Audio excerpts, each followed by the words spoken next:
નમસ્કાર, spark today ન્યૂઝમાં આપનું હાર્દિક સ્વાગત છે।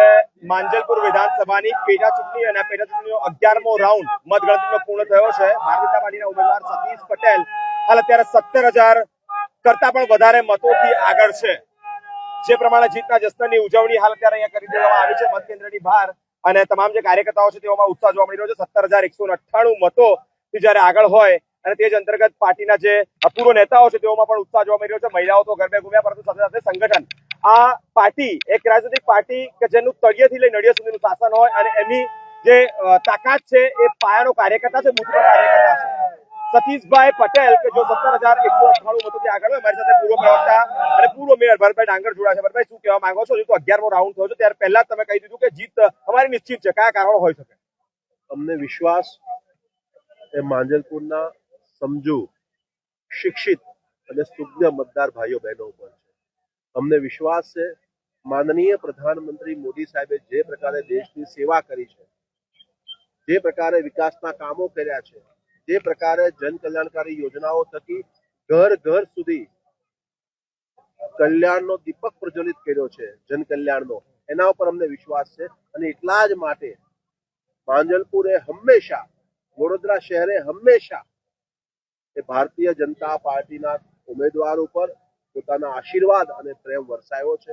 અને એની ઉત્તમ સાબિતી આ માંજલપુરની પેટા ચૂંટણી છે, જ્યારે સમગ્ર રાષ્ટ્રીય મીડિયામાં કોઈ જગ્યાએ ચૂંટણીનો ઉલ્લેખ ન હોય, સોશિયલ મીડિયામાં ચૂંટણીનો ઉલ્લેખ ન હોય, પ્રજા સમગ્ર ગુજરાતમાં કોઈ જગ્યાએ રાજકીય ચૂંટણીનું વાતાવરણ ન હોય, એવા સમયે પેટા ચૂંટણી આવે, ચાલુ દિવસે મતદાન હોય, વરસાદની પરિસ્થિતિ હોય, એવા સમયે ચૂંટણી હોય, અને એવા સમયે પણ ભારતીય જનતા પાર્ટીના કાર્યકર્તાઓ ઘરે ઘરે જઈને મતદારોને મતદાન મથક સુધી લઈ આવે। હું ભારતીય જનતા પાર્ટીના બધા જ કાર્યકર્તાઓના પરિશ્રમને પણ વંદન કરું છું, અને માંજલપુરના મતદાતા ભાઈઓ બહેનો જેમણે હંમેશા ભારતીય જનતા પાર્ટી પર વિશ્વાસ બતાવ્યો છે, એ વિશ્વાસ જ વર્તમાનમાં જે પ્રકારના રાઉન્ડના અંતે પરિણામો આવી રહ્યા છે દર્શાવી રહ્યા છે। અને પૂરો વિશ્વાસ છે બધી મતગણતરી પૂર્ણ થયા બાદ ભારતીય જનતા પાર્ટીની ભવ્ય જીત થશે। કોંગ્રેસના કોઈ જુઠ્ઠાણાઓ, કોઈ કારણો એ ક્યારેય વડોદરા સંસ્કારી નગરીના મતદાર ભાઈઓ બહેનો ચલાવશે નહીં, માનશે નહીં। એનું પણ આ ઉત્તમ ઉદાહરણ છે। ગત વર્ષની સરખામણીમાં ભરતભાઈ જોવા જઈએ તો ઓછું મતદાન થયું, 37% જેટલું મતદાન થયું, ને આ ઓછા મતદાન ના આવા વાતાવરણમાં પણ ક્યાંક ને ક્યાંક કમળ ખીલી રહ્યું છે। કયા પ્રકારના મુખ્ય કારણ હોઈ શકે, શું માનો છો?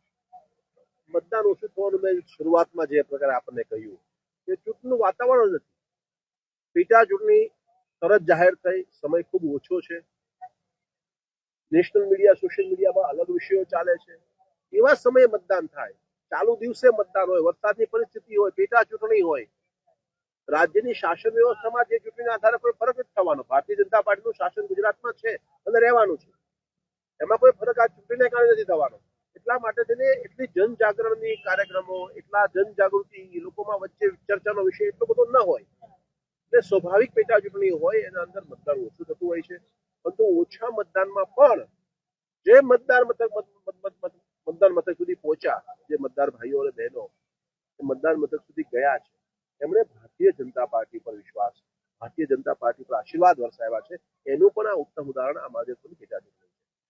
પાયાના કાર્યકર્તાની મહેનત રંગ લાવી છે, તળિયેથી નળિયે લઈ, અને આ પાર્ટીની તાકાત જ એ પાયાનો કાર્યકર્તા છે કે જ્યાં એ ઠંડી હોય, ગરમી હોય, તાપ હોય, તડકો હોય, જન કલ્યાણકારીના કામો હોય, અને તે અંતર્ગત આ કાર્યકર્તાઓ આગળ રહેશે। તમે જે પ્રમાણે વાત કરી તે પ્રમાણે અત્યારે પૂર્વે ઘણા બધા દિગ્ગજ નેતાઓ સાથે વાતચીત કરી, ડબલ એન્જિનની સરકાર કે જ્યાં કેન્દ્રમાં વડાપ્રધાન નરેન્દ્રભાઈ મોદીજી લોકોના કલ્યાણની વાત કરતા હોય, મુખ્યમંત્રી ભૂપેન્દ્રભાઈ પટેલ સહિત વડોદરા મહાનગરની પણ વાત કરીએ તો ત્યારે જ ગત સમયે કોર્પોરેશનનું ઇલેક્શન ગયું અને તેમાં પણ ભવ્યાથી ભવ્ય જીત હાંસલ કરી। અમારી સાથે યુવા મોરચાના હર્ષલ સિસોદિયા છે। હર્ષલભાઈ, શું કહેવા માંગો છો? સાથે સાથે આની અંદર સિંહ ફાળો યુવાનોનો પણ છે, એટલે કે તમારા યુવા મોરચાનો પણ છે, કયા પ્રકારની મહેનત કરી?